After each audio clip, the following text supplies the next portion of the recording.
Hi everybody, so today we're going to be trying to figure out how to get the switch. No, we're not going to figure it out, we're going to do it.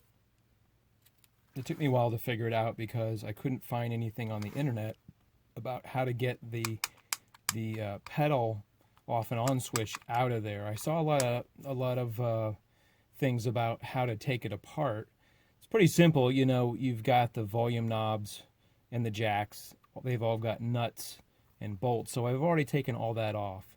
And as for the LED switch, also has a screw for a small little board that's on there to take out. So all that stuff is pretty easy to take out. But I want to show you how to get the switch out for switch replacement. So to start off, you've got these two side screws right here.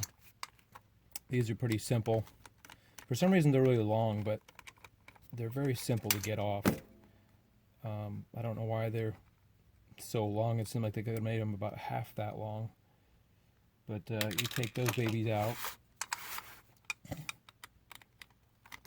The reason why this is painted is because it's a custom paint job. This is, by the way, this is a Boss SD1 distortion or overdrive pedal that I'm customizing. I need to do a clear coat, and I was able to paint it without getting the switch out, actually, because the switch is connected to the main circuit board, the main electronics, and so it's kind of like hanging out the bottom while I'm painting it, kind of like this.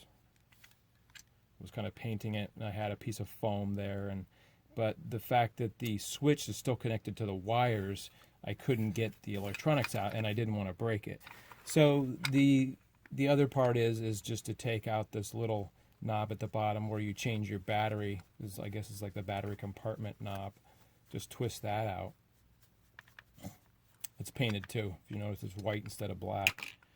So then there should be a spring in there also. So when you get that out, just put that aside. So you've got your switch right here, and you've also got a 9-volt connector. So this is going to be super simple. Like I said, I scoured the internet for days trying to look for a video on how to get that out.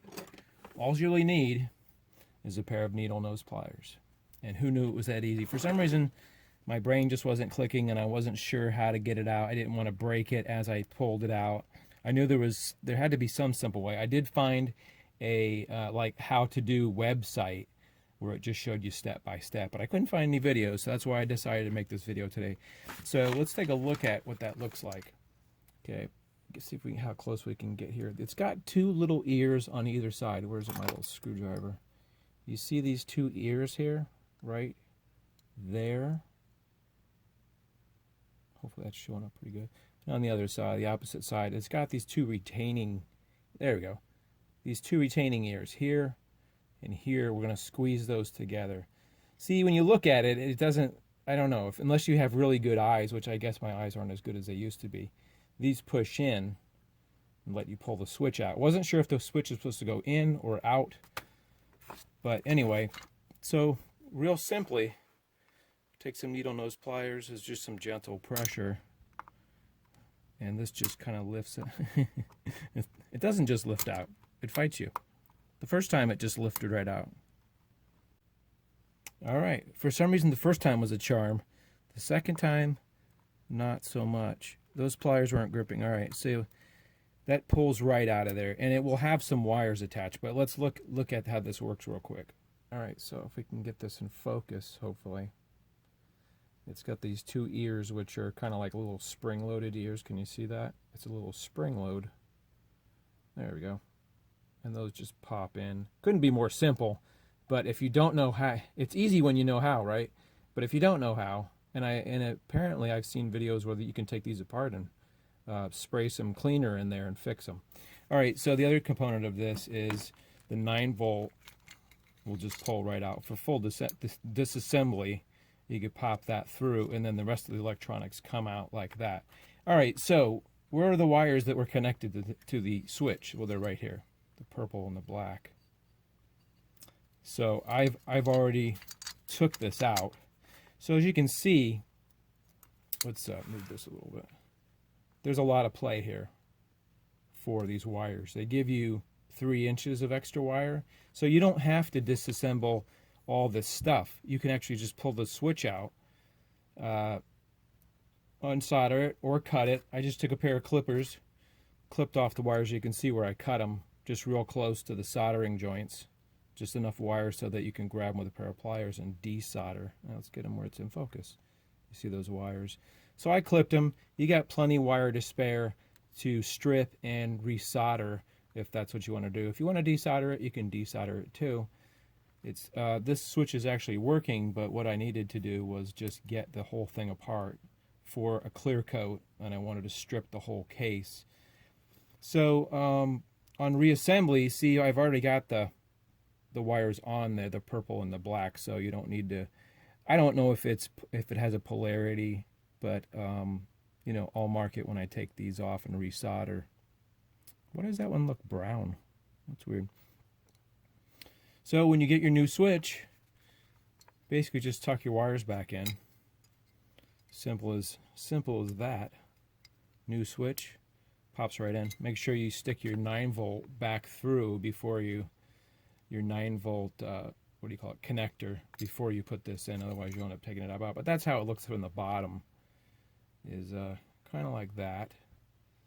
And now I'm ready for a final clear coat on this. I may be selling this, I'm not positive if I'm going to sell it, but I'm going to clear coat it so it looks real nice and do that.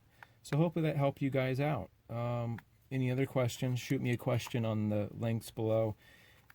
Taking this stuff out isn't really that complicated. It's just a matter of pulling, you know, unscrewing the bolts, pressing the jacks in, making sure all the jacks are pressed in, and pulling it out. A pretty simple procedure. Like I said, getting this LED out, you see this LED that goes in the front right at the top here?